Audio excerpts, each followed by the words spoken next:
Malam itu, angin menggerus jendela rumah sederhana milik Rina dan Bayu, pasangan suami istri yang telah menikah hampir 5 tahun. Rumah mereka berada di pinggiran kota, tenang, jauh dari hiruk-pikuk. Tapi sejak beberapa bulan terakhir, rumah itu mulai terasa dingin, bukan karena cuaca, tapi karena sikap Bayu yang berubah dingin pula. Rina duduk di meja makan, menunggu suaminya pulang. Sudah lewat pukul 9 malam. Masakan di atas meja sudah dingin, nasi mengering di pinggir piring. Bayu belum juga pulang, padahal sejak dulu dia selalu tepat waktu. Rina menggenggam ponselnya, mencoba menghubungi Bayu untuk ketiga kalinya. Tak diangkat. Sejak 3 bulan terakhir, Bayu sering pulang larut malam. Kadang dengan alasan lembur, kadang katanya, nongkrong sebentar, dengan rekan kerja. Tapi gelagatnya tak bisa bohong. Bau parfum asing yang menempel di bajunya, cara bicaranya yang mulai kasar, bahkan tatapan matanya, semuanya sudah tidak sama. Kalau kamu udah nggak cinta lagi, bilang aja. Jangan kayak orang asing di rumah sendiri. Bisik Rina pelan, matanya mulai berkaca-kaca. Ia membuka galeri ponselnya. Di sana, ia menyimpan sebuah foto yang ia ambil secara diam-diam. Foto Bayu bersama seorang wanita di sebuah kafe. Tangannya menggenggam tangan wanita itu. Dan senyumnya tak pernah lagi ia tunjukkan pada Rina. Perasaan campur aduk, antara marah, hancur, dan masih berharap Bayu akan berubah.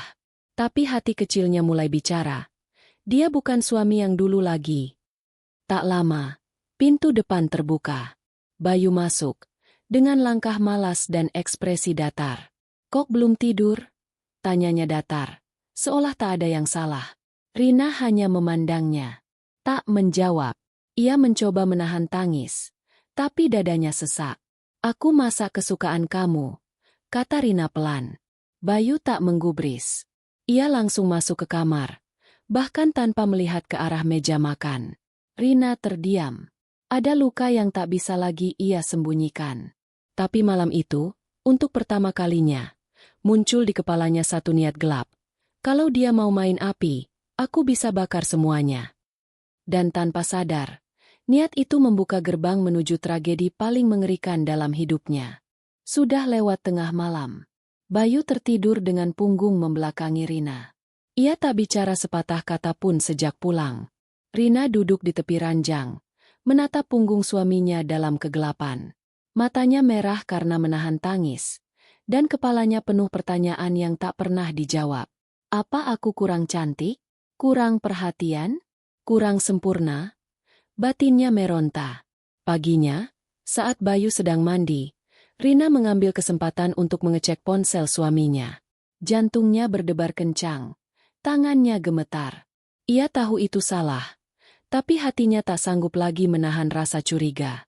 Satu nama mencuri perhatiannya. Dina. Bukan nama asing, tapi bukan juga teman dekat. Rina tahu Dina. Dia pernah melihatnya lewat di depan rumah kontrakan mereka beberapa kali. Anak kos baru yang tinggal 3 rumah dari ujung gang. Cantik, modis, dan selalu pulang larut malam. Dengan napas tak teratur, Rina membuka pesan-pesan mereka. Aku kangen kamu, Mas. Malam ini kita jadi, kan? Tenang aja, istriku nggak curiga kok. Kalimat itu menghantam dadanya seperti batu besar. Air matanya tak tertahan lagi. Rasa sakit itu seperti sembilu yang mengiris pelan-pelan. Hari itu, dunia Rina runtuh. Tapi luka itu tak berhenti di sana.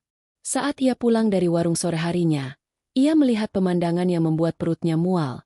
Bayu duduk di atas motor, berdua dengan Dina, tertawa bersama.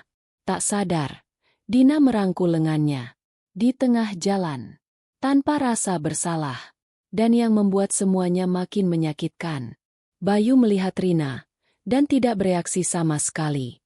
Malamnya, Rina menangis sendirian di kamar mandi. Lama, sampai tubuhnya lemas. Tapi di tengah isaknya, tiba-tiba suara lirih terdengar di telinganya. Seperti bisikan yang muncul entah dari mana. Kalau kau mau, aku bisa bantu buat mereka menderita. Rina terperanjat. Ia menoleh. Tapi tak ada siapa-siapa. Suara itu menghilang secepat ia datang. Tapi rasanya nyata. Sangat nyata. Dan sejak saat itu, gangguan-gangguan aneh mulai terjadi. Pagi itu, Rina seperti mayat hidup. Tatapannya kosong. Suaranya tenggelam. Ia bahkan tidak menyentuh sarapan yang dibuatnya sendiri. Bayu seperti biasa, dingin, acuh, dan sibuk sendiri dengan ponsel yang tidak pernah lepas dari genggaman. Tanpa pamit, Bayu keluar rumah. Katanya mau kerja. Tapi Rina sudah tak percaya lagi. Ada yang mati dalam hatinya. Dan kini yang tersisa hanya dendam yang perlahan membara. Rina tidak tahu harus berbuat apa. Ia mencoba menghubungi ibunya. Tapi diurungkan. Ia malu. Malu dengan kegagalan rumah tangganya. Malu menjadi istri yang dikhianati. Di tengah kekacauan pikirannya, Rina mendengar suara ketukan di pagar. Tok, tok, tok. Rina keluar dan mendapati seorang perempuan tua berkerudung duduk di bangku beton dekat pagar. Wanita itu membawa keranjang anyaman, seperti penjual jamu keliling. Wajahnya keriput. Tapi sorot matanya tajam menusuk. "Permisi, Mbak, maaf ganggu," ucapnya lembut. Namun anehnya seperti tahu sesuatu. "Ibu siapa, ya?" tanya Rina curiga. "Aku cuma lewat. Tapi aku tahu kamu sedang menderita. Disakiti sama orang yang kamu cintai, kan?" Rina langsung tertegun. Suaranya tercekat.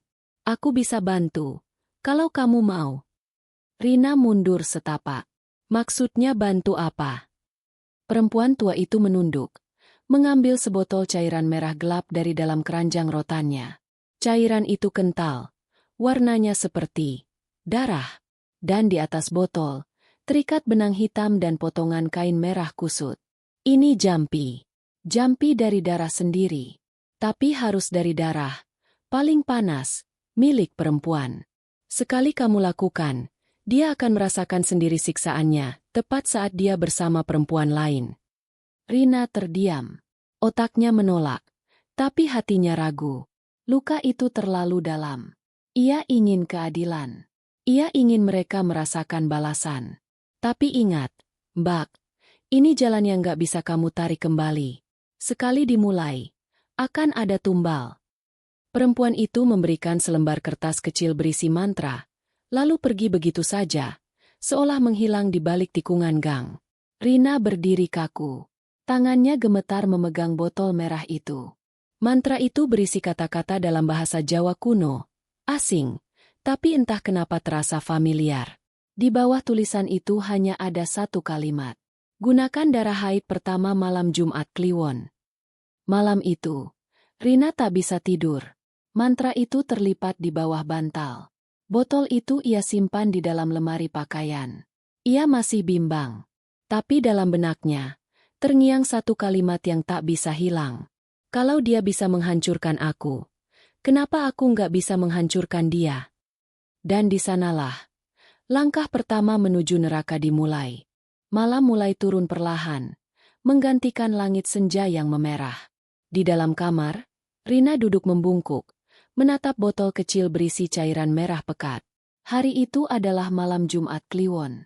Ia sudah mandi bersih, mengenakan kain jarik, dan rambutnya dibiarkan tergerai. Tidak seperti biasanya, malam ini Rina tidak takut akan apa yang akan ia lakukan, karena rasa sakitnya sudah berubah menjadi tekad. Di hadapannya terhampar mangkuk tanah liat kecil, bunga 7 rupa, dan kertas mantra yang semalam diberikan oleh perempuan tua misterius itu. Rina menggigit bibir. Ia mengambil kain pembalut yang baru saja dipakainya. Darah haid pertamanya bulan ini. Tangannya gemetar saat memeras cairan darah itu ke dalam mangkuk tanah liat, lalu mencampurkannya dengan isi botol jampi. Aroma anyir dan amis langsung menyeruak di udara. Dengan suara pelan, ia membaca mantra yang tertulis dalam aksara kuno. Mulutnya melafalkan kata-kata yang tidak ia mengerti artinya. Tapi setiap kalimat terasa menusuk hati, seolah ada kekuatan tak kasat mata yang ikut mendengarkan. "Siji dadi loro, loro dadi siji, gancet uripe, gancet daginge. Sing ngucap, sengsoro, sing ngelakoni, mati nyaro." Saat kalimat terakhir terucap, Lampu kamar Rina mendadak padam. Angin dingin berhembus masuk melalui celah jendela, meski tertutup rapat. Rina kaget dan mundur. Api lilin di dekat mangkuk berkedip-kedip hebat, lalu mati seketika. Dalam kegelapan itu, terdengar suara cekikikan perempuan, pelan, lalu semakin keras. Hei! Suara itu seperti datang dari belakang punggungnya. Tapi saat Rina menoleh, tak ada siapa-siapa. Tiba-tiba, telepon berdering. Dengan tangan gemetar, Rina meraihnya. Di layar tertera nama yang membuat jantungnya langsung melompat. Bayu. Halo. Suara Rina serak. Di seberang, suara Bayu terdengar panik, tersengal, dan ketakutan. Rina A. Tolong aku. Aku nggak bisa lepas. Aku gancet. Jantung Rina nyaris berhenti. Apa? Aku lagi sama dia. Dan aku nggak bisa keluar. Ini sakit. Rina A. Dienes. Agnes. Kita gancet. Terdengar suara jeritan seorang perempuan. Mungkin Dina. Mereka benar-benar sedang berhubungan intim. Dan tubuh mereka menempel. Tidak bisa dipisahkan. Rina terdiam. Matanya berkaca-kaca. Mantranya berhasil. Tapi yang tidak ia duga, itu baru permulaan. Pagi hari di sebuah rumah kos eksklusif, suara sirene ambulans meraung membelah udara. Orang-orang berkerumun di depan kamar nomor 12. Polisi menjaga ketat area itu. Dua tubuh setengah telanjang sedang dievakuasi dalam kondisi masih melekat satu sama lain. Bayu dan Dina, masih gancet, terjebak dalam posisi memalukan, dipenuhi rasa sakit dan jeritan histeris. Para petugas medis tidak bisa menjelaskan apa yang terjadi. Mereka bahkan tidak bisa memisahkan kedua tubuh itu, meski sudah mencoba berbagai cara medis, dari relaksasi otot, suntikan bius, hingga pembedahan minor. Ada sesuatu yang menahan mereka dari dalam, kata seorang dokter, pucat pasi. Ini di luar logika medis. Berita itu langsung menyebar cepat di media sosial. Beberapa akun gosip bahkan menyebut, pasangan selingkuh terjerat mistis gancet di ranjang, tak bisa dilepaskan. Sementara itu di rumah, Rina hanya duduk terpaku menatap televisi yang memutar ulang berita itu. Ia melihat wajah Bayu, suaminya, menangis kesakitan di atas ranjang rumah sakit, masih bersama perempuan lain, masih gancet. Anehnya, Rina tidak merasa puas. Justru kini rasa bersalah mulai menghantui. Di malam hari, ia mulai mendengar suara-suara aneh, erangan kesakitan, langkah kaki menyeret, dan suara perempuan menangis dari sudut kamar. Kamu yang minta, kamu yang harus tanggung. Suara itu membisik dari balik dinding. Rina terlonjak. Tapi saat ia berlari ke arah suara, tak ada siapa-siapa. Hari-hari berikutnya, kondisi Bayu dan Dina makin memburuk. Mereka tidak bisa makan dengan benar. Tubuh mereka terus melemah. Bahkan, muncul luka lebam di bagian tubuh yang saling menempel, seperti terbakar dari dalam. Beberapa dukun didatangkan ke rumah sakit. Salah satunya, seorang kiai sepuh, hanya berdiri di ambang pintu ruangan dan langsung mundur. Ini bukan ilmu biasa. Ini jampi dari darah perempuan dan yang menempelkan bukan manusia. Rina akhirnya mencoba kembali menemui perempuan tua yang dulu memberinya jampi, tapi rumah yang ia datangi kosong, seperti tak pernah ditinggali siapapun. Warga sekitar bahkan mengaku tidak pernah melihat ada perempuan penjual jamu tinggal di sana. Malamnya, Rina bermimpi buruk. Dalam mimpinya, ia melihat Bayu dan Dina dikurung dalam sebuah gua gelap. Tubuh mereka membusuk perlahan, dan dari luka mereka mengalir darah yang sama seperti cairan dalam botol jampi. Lalu, sosok perempuan tua itu muncul dalam wujud mengerikan. Matanya hitam seluruhnya, kulitnya melepuh, dan suaranya bukan lagi manusia. Kamu sudah membuka gerbang dan kamu pikir bisa menutupnya seenaknya. Rina terbangun dengan peluh dingin. Di ujung tempat tidur, terdapat bekas jejak kaki berdarah, kecil seperti milik anak-anak mengarah ke pintu kamar. Hari itu Rina tidak masuk kerja. Ia mengunci diri di kamar sejak subuh. Tubuhnya lemas, wajahnya pucat. Di meja masih tergeletak kain jarik yang ia kenakan saat melakukan ritual. Semalam ia kembali bermimpi buruk, dan kali ini, mimpinya terlalu nyata untuk diabaikan. Di dalam mimpi itu, sosok perempuan tua yang dulu memberinya jampi darah haid menuntut sesuatu. Kau ingin membalas dendam, maka terimalah tumbalnya. Rina bangun dengan leher terasa tercekik, dan di balik bajunya, ada bekas cakaran panjang berwarna merah kehitaman. Kondisi Bayu dan Dina kini menjadi kasus nasional. Para reporter berbondong-bondong mengepung rumah sakit. Tapi mereka semua dilarang masuk ruang perawatan oleh tim medis dan pengamanan khusus. Para dokter kehabisan akal. Selama 5 hari, pasangan itu tidak bisa buang air kecil, tidak bisa makan normal, bahkan luka-luka di tubuh mereka mulai mengeluarkan cairan busuk. Keadaan semakin memburuk, dan hanya satu hal yang bisa menjelaskannya. Polisi bahkan memanggil paranormal terkenal, Ki Joko Setan, untuk melakukan investigasi spiritual. Ki Joko hanya melihat sejenak dari kaca luar sebelum berkata, "Ini bukan cuma pelet, ini kutukan." Siapapun yang memasangnya, sedang mengikat arwah penasaran di tubuh mereka. Jika tidak dicabut, dua-duanya akan mati. Pelan-pelan. Rina memberanikan diri membakar sisa-sisa perlengkapan ritual. Kertas mantra, bunga 7 rupa, kain jarik, dan sisa darah haid yang mengering di tanah liat. Tapi saat ia membakar semuanya, dari dalam api, terdengar suara perempuan menangis dan suara anak kecil berteriak minta tolong. Rina panik, menyiram api, tapi api malah menjalar ke langit-langit kamar sebentar, lalu menghilang seketika, meninggalkan bau amis yang menusuk dan tulisan di tembok kamar. Jiwa harus dibayar dengan jiwa. Malam harinya, Rina didatangi dalam mimpi oleh sosok kecil dengan wajah hancur, seperti terbakar. Ibu harus pilih, ayah atau ibu. Rina bangun dengan air mata bercucuran. Suaranya tercekat. Ia sadar, untuk menghentikan kutukan ini, harus ada tumbal. Tapi siapa? Dan bagaimana? Sudah seminggu Bayu dan Dina terbaring di ranjang rumah sakit dalam kondisi masih menyatu. Tubuh mereka semakin rusak, seperti daging membusuk yang dipaksa bertahan hidup. Di ruang perawatan, suhu sering turun drastis mendekati 0 derajat, padahal ruangan ber-AC biasa. Setiap pukul 3 dini hari, semua alat medis mendadak mati, dan suara tangisan perempuan terdengar dari dalam lorong-lorong rumah sakit. Para perawat menolak berjaga malam di ruangan itu. Bahkan ada satu suster yang kesurupan dan berteriak, "Jangan ganggu pengantinku. Mereka milik aku. Mereka sudah kubayar pakai darahku." Rina mendatangi seorang dukun tua di pinggir kota yang konon bisa membaca jejak gaib dari darah manusia. Ia menyerahkan sisa botol jampi yang dulu ia simpan. Dukun itu hanya menatap botol dan langsung menarik napas panjang. "Kamu nggak cuma kasih darah haidmu, Enduk. Kamu udah kasih izin ke makhluk buat pakai tubuhmu sebagai wadah. Kamu bukan cuma pelaku, kamu perantara." Rina gemetar. Ia mengira hanya menggunakan jampi biasa. Tapi ternyata, roh gentayangan yang menempel di jampi itu adalah sosok wanita yang mati dibakar karena cemburu buta. Namanya Surti.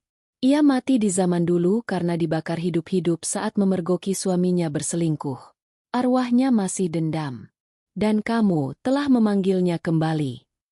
Malam itu, Bayu terbangun. Ia menangis. Tak bisa bicara dengan jelas karena mulutnya penuh darah. Tapi ia sempat mengucapkan satu kalimat pada perawat yang berjaga. "Tolong bilang ke Rina, aku minta maaf. Aku salah cabut ini sebelum aku mati." Beberapa menit kemudian, Dina menjerit keras, tubuhnya kejang-kejang. Dari alat rekam jantung, garis mulai melambat, hingga nyaris lurus. Saat para dokter panik mencoba menyelamatkan, lampu ruangan padam seketika. Dan dalam gelap, kamera pengawas menangkap sosok perempuan berpakaian pengantin lusuh berdarah berdiri di sudut ruangan. Matanya menatap tajam ke arah Bayu. Malam itu, Rina mengalami mimpi paling nyata. Ia berada di sebuah rumah kayu tua. Di dalam rumah itu, ada ranjang terbakar dan di atasnya, sosok perempuan bernama Surti terikat tali. Tubuhnya terbakar, namun matanya masih terbuka penuh kebencian. Aku bisa ambil mereka sekarang. Atau kau bisa gantikan mereka. Pilih, Rina. Rina menangis, memohon. Tapi Surti tidak tersenyum. Dendamku belum lunas. Aku ingin mereka merasakan apa yang aku rasa saat aku terbakar. Hidup-hidup. Hari itu, Rina duduk sendiri di depan cermin. Wajahnya pucat, matanya sembab. Ia tidak makan selama 2 hari, dan setiap kali mencoba tidur, Surti muncul, mengulang mimpi yang sama, kobaran api, tangis, dan suara kulit terbakar. Ia akhirnya sadar. Aku harus ke tempat pertama kali aku melakukan ritual itu. Di hutan kecil belakang rumah Embok Rondo. Rina menyusuri jalan setapak yang dulu ia lintasi saat malam gelap penuh emosi. Sekarang siang hari, tapi hawa di dalam hutan itu dingin dan mencekam. Suara jangkrik pun terasa aneh, seperti memanggil-manggil. Sampai akhirnya, ia tiba di tanah lapang kecil yang dulu jadi tempat ia menabur jampi darah haid di bawah bulan purnama. Di tengah lapangan itu kini ada batu nisan kecil, ditumbuhi ilalang. Di sana tertulis samar. Surti, istri yang dikhianati, mati dalam kobaran amarah. Jantung Rina hampir berhenti berdetak. Ia menggali nisan itu perlahan, dan di balik tanahnya, ditemukan tengkorak kecil, lengkap dengan gelang kaki yang masih utuh. Tiba-tiba angin berhembus keras, dan bisikan muncul dari segala arah. Aku masih di sini, dan aku haus. Di waktu yang sama, di ruang perawatan, Dina mulai muntah darah, sementara tubuh Bayu sudah tidak bisa digerakkan sama sekali. Dokter mengatakan organ dalam mereka mulai membusuk, tanpa sebab medis. Ki Joko dipanggil lagi, dan ia membawa kain kafan serta dupa untuk memulai ritual penarikan arwah. Saya bisa tarik makhluk itu keluar, tapi yang mengundangnya yang harus menebus dosa. Kalau dia tidak datang, mereka berdua mati malam ini. Di hutan, Rina membakar dupa dan meletakkan tengkorak Surti di atas kain putih. Ia gemetar, mulutnya membaca mantra pembebasan yang diajarkan dukun tua tempo hari. Tapi ritual itu tidak berjalan mulus. Dari dalam tanah, asap merah muncul, membentuk wajah wanita hangus yang berteriak. Tidak, aku sudah diberi hak. Aku tidak mau pergi. Pohon-pohon di sekitarnya gemetar. Rina berteriak. Surti! Aku tahu kau sakit hati, tapi kalau kau teruskan ini, kau jadi sama seperti orang yang menyakitimu dulu. Ambillah aku, lepaskan mereka. Jangan jadikan aku jembatan untuk pembalasan yang salah. Hening. Lalu suara anak kecil terdengar. Ibu. Sosok anak kecil muncul dari balik kabut. Anak Surti yang ikut terbakar dalam peristiwa masa lalu. Anak itu memeluk Rina. Ma. Kita pulang.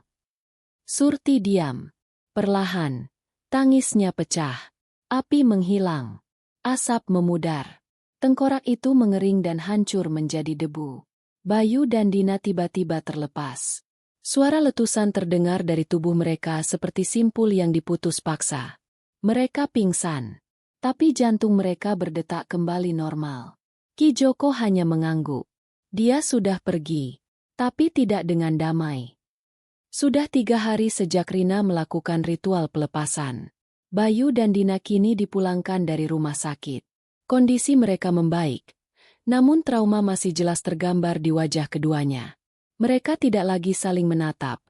Apalagi berbicara. Bayu lebih banyak termenung. Rina pun masih diam. Tidak ada amarah. Tidak juga kasih sayang. Rumah yang dulu hangat. Kini seperti peti mati yang menunggu ditutup. Saat Rina tengah mencuci muka di kamar mandi, ia melihat sesuatu yang membuatnya nyaris menjerit. Di cermin, bayangannya tersenyum, padahal wajah Rina sendiri sedang muram. Saat ia membalikkan badan, tidak ada siapa-siapa. Tapi cermin tetap menampilkan bayangan yang tersenyum. Dan suara kecil pun terdengar. Kau pikir semudah itu? Kau bebaskan tubuhku. Tapi kau masih hutang satu hal. Malam itu, Ki Joko mendatangi rumah Rina. Ia datang dengan wajah tegang, membawa sebuah kitab tua dan sehelai kertas kuno. Rina, kau belum membayar 1 bagian dari perjanjian. Waktu kau pakai darahmu untuk membuat jampi itu, Kau bukan cuma memanggil Surti, tapi juga membuka pintu bagi roh-roh wanita yang mati terhina. Rina terperanjat. Maksudnya, bukan cuma Surti yang masuk. Benar, Surti memang yang paling kuat, karena dendamnya membara. Tapi masih ada roh lain, satu yang belum pergi, yang sekarang menempel padamu. Rina mulai mengalami kejadian aneh. Bayangan wanita tua dengan rambut menjuntai sering muncul di balik pintu. Tangisan bayi terdengar dari dalam lemari. Bahkan di malam keempat, Rina melihat wajahnya sendiri berubah di cermin, membusuk perlahan. Rina sudah tidak tahan. Ia pergi ke rumah Ki Joko dan memohon. Apa yang harus kulakukan? Aku tidak kuat lagi. Ki Joko membuka kitabnya dan membaca. Kau harus mengakui semua dosamu. Bukan hanya soal jampi itu, tapi semua luka yang kau tanamkan pada orang lain, termasuk dirimu sendiri. Roh ini adalah bagian dari dirimu, yang paling gelap. Di tengah malam, Rina melakukan ritual pengakuan. Di hadapan api lilin, ia menangis dan mengaku bahwa ia menyimpan dendam pada semua perempuan yang dianggap lebih cantik darinya, bahwa ia membenci tubuhnya sendiri, hingga rela melakukan jampi kotor demi dipilih.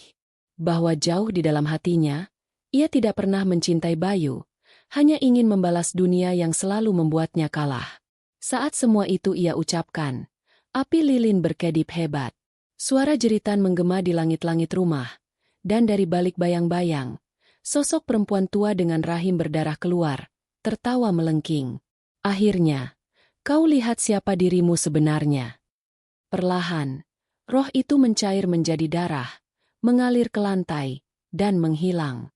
Cermin tidak lagi menunjukkan bayangan aneh. Rumah menjadi hening. Rina terjatuh, lemas, tapi bebas. 3 minggu telah berlalu sejak malam pengakuan dosa. Rumah Rina kini sepi. Tak ada tangisan, tak ada teriakan, tak ada suara-suara aneh. Tapi juga tak ada tawa. Bayu sudah pergi. Bukan mati, tapi memutuskan pergi dari rumah, dari pernikahan, dari semua kenangan kelam yang menjerat mereka. Ia pergi tanpa sepatah kata. Hanya sepucuk surat yang diletakkan di meja makan. Maaf, aku hidup dalam neraka buatanku sendiri. Mungkin aku pantas dihukum. Tapi aku tak bisa lagi hidup di sisimu.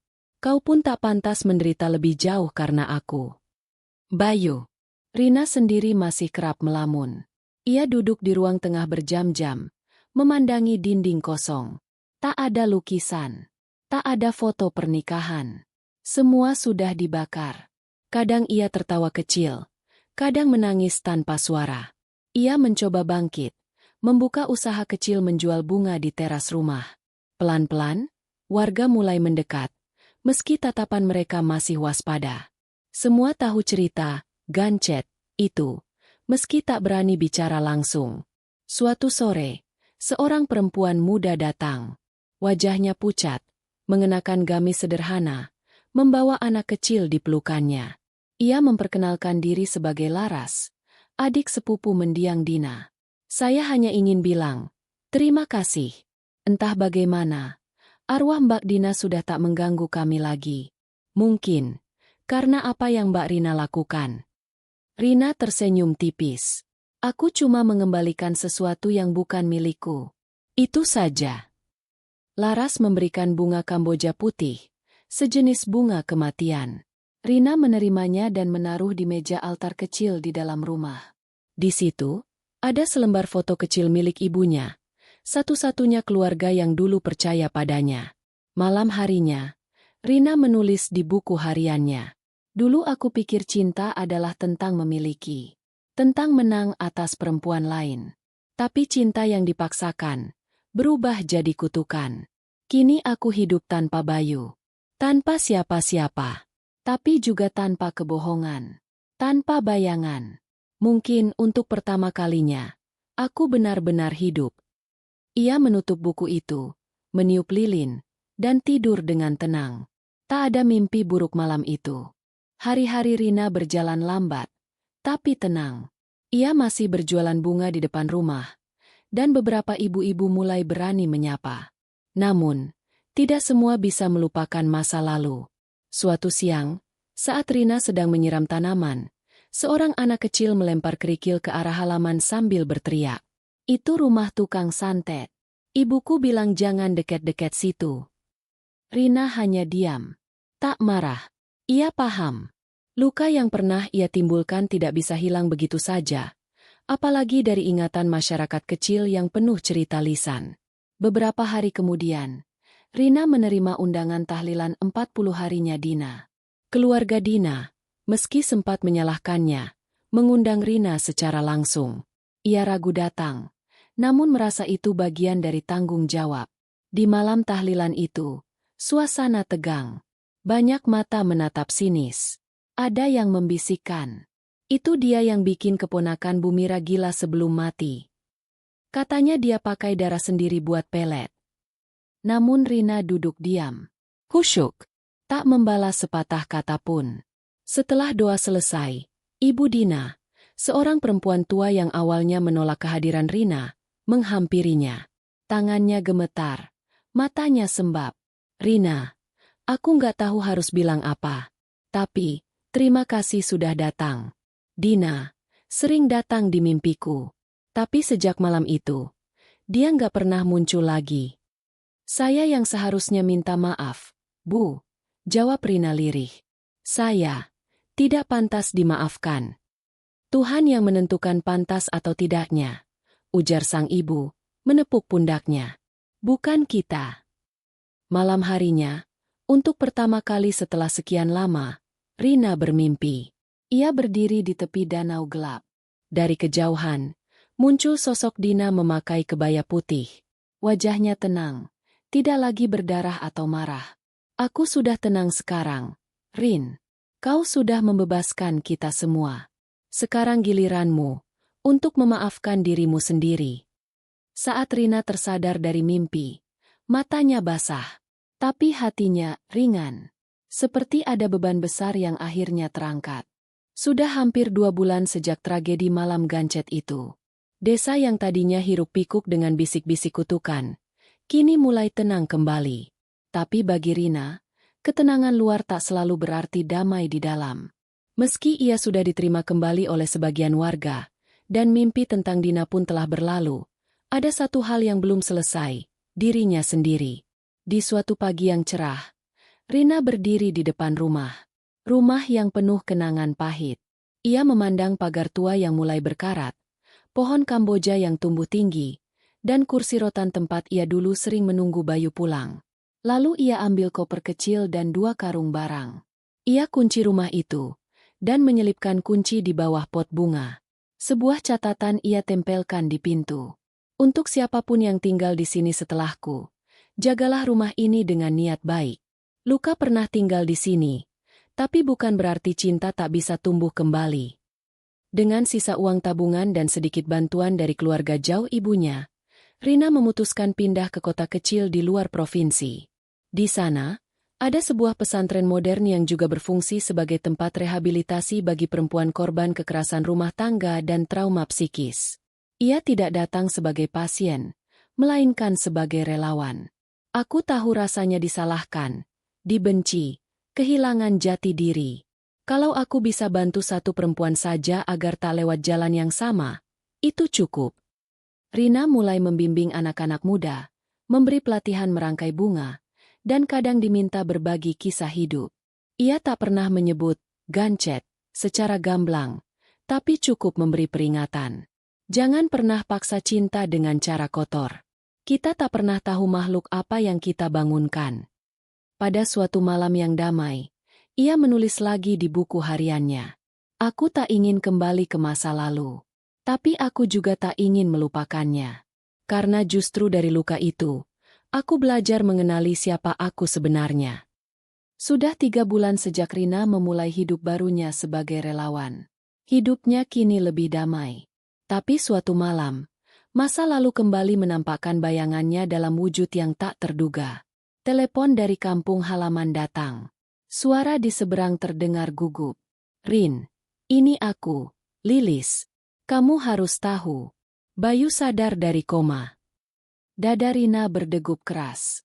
Nama itu, meski tak lagi membakar amarah, tetap memiliki jejak dalam jiwanya. Dia berubah, Rin. Tapi katanya dia minta ketemu kamu. Sekali saja. Rina menimbang lama. Tapi akhirnya, ia pulang ke kampung. Bukan untuk mengulang masa lalu, tapi untuk menyelesaikan satu bab yang tertinggal. Bayu kini kurus, wajahnya pucat, dan duduk di kursi roda. Kecelakaan malam itu merusak tulang punggungnya, membuatnya lumpuh sebagian. Tapi yang paling terlihat bukan fisiknya, melainkan matanya. Dulu selalu penuh percaya diri, kini murung dan penuh rasa bersalah. Saat melihat Rina datang, air matanya langsung menetes. Rina, aku nggak tahu harus bilang apa. Tak perlu bilang apa-apa. Bayu, aku sudah maafkan kamu. Tapi aku tak pernah bisa kembali jadi istrimu. Bayu mengangguk, tak membantah. Ia sadar, waktu dan karma telah menjawab semuanya.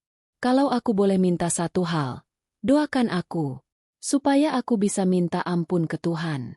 Minta ampun ke Dina. Rina hanya mengangguk pelan. Sebelum pergi, ia memetik satu bunga mawar dari halaman rumah itu dan meletakkannya di meja Bayu. Dulu, cinta kita seperti bunga ini, indah tapi penuh duri. Sekarang, biarkan dia layu dengan tenang. Ia berjalan pergi, tak lagi menoleh. Dan untuk pertama kalinya dalam hidupnya, ia benar-benar merasa bebas. Tanpa dendam, tanpa rasa bersalah. Setelah kembali dari kampung dan menutup bab terakhir dengan Bayu, Rina merasa sesuatu dalam dirinya benar-benar berubah. Bukan hanya luka yang telah sembuh, tetapi juga keberanian untuk bersuara. Di pesantren tempat ia menjadi relawan, ada banyak perempuan yang datang membawa luka serupa. Kekerasan, pengkhianatan, rasa bersalah, ketakutan yang diwariskan dari generasi ke generasi. Dan malam itu, dalam acara pembinaan bulanan, Rina diminta untuk menjadi pembicara. Rina berdiri di depan 20 perempuan. Usianya bervariasi, dari gadis belasan hingga ibu rumah tangga. Semua dengan tatapan kosong, lelah, dan menyimpan rahasia gelap. Rina tidak memulai dengan kisah gancet, pesugihan, atau darah haid yang digunakan sebagai alat pengikat. Tapi ia mulai dari sebuah pertanyaan. Pernahkah kalian mencintai seseorang, sampai lupa mencintai diri sendiri? Satu persatu mata mulai menghangat. Pelan-pelan, tangan-tangan mulai menggenggam erat kerudung atau kain sarung. Aku pernah. Aku dulu merasa gagal sebagai istri. Tapi ternyata, yang gagal bukan aku. Yang salah bukan hanya aku. Dan yang terburuk, aku sempat percaya bahwa aku pantas disakiti. Ia menceritakan kisahnya, tanpa menyebut nama. Tapi cukup dalam dan nyata untuk membuat beberapa peserta mulai menangis. Dan hari ini, aku hidup. Aku sembuh. Dan kalian pun bisa. Semenjak malam itu, pesantren semakin ramai dengan permintaan dari LSM dan lembaga bantuan. Mereka ingin Rina menjadi pembicara, pelatih, bahkan pengisi program radio lokal untuk perempuan korban kekerasan. Tapi Rina tak tergoda popularitas. Aku tidak butuh dikenal. Aku hanya ingin suara kita, suara perempuan yang pernah dibungkam, didengar. Setahun telah berlalu sejak malam mengerikan itu. Rina kini tinggal di sebuah desa kecil di lereng gunung, tempat ia mengelola sebuah rumah singgah untuk perempuan dan anak-anak korban kekerasan rumah tangga. Rumah itu ia beri nama, Rumah Harapan Dina, sebuah penghormatan diam-diam untuk wanita yang dulu jadi selingkuhan suaminya, yang ternyata juga korban. Pagi itu, Rina menerima sebuah surat, tanpa nama pengirim. Tulisan tangan di kertas kuning tua. Terima kasih karena kau telah datang waktu itu.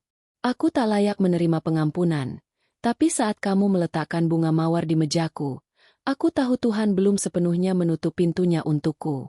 Aku tak tahu berapa lama aku masih bisa duduk di kursi ini. Tapi aku mendoakanmu, Rin. Semoga hidupmu jauh dari bayang-bayang sepertiku. Bayu.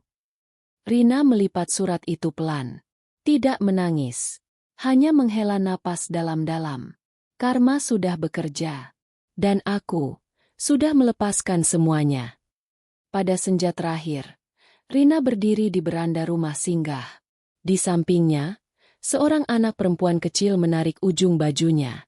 "Bu Rina, aku mau belajar baca. Besok, ya?"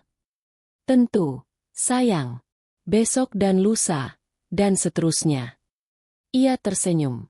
Dulu ia merasa hidupnya hancur karena pria. Karena pengkhianatan.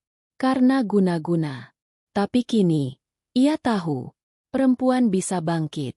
Bukan karena tidak pernah jatuh, tapi karena ia memilih berdiri lagi, dengan luka yang kini berubah jadi kekuatan. Terima kasih telah mengikuti kisah Gancet Maut di Ranjang Selingkuh, hingga akhir.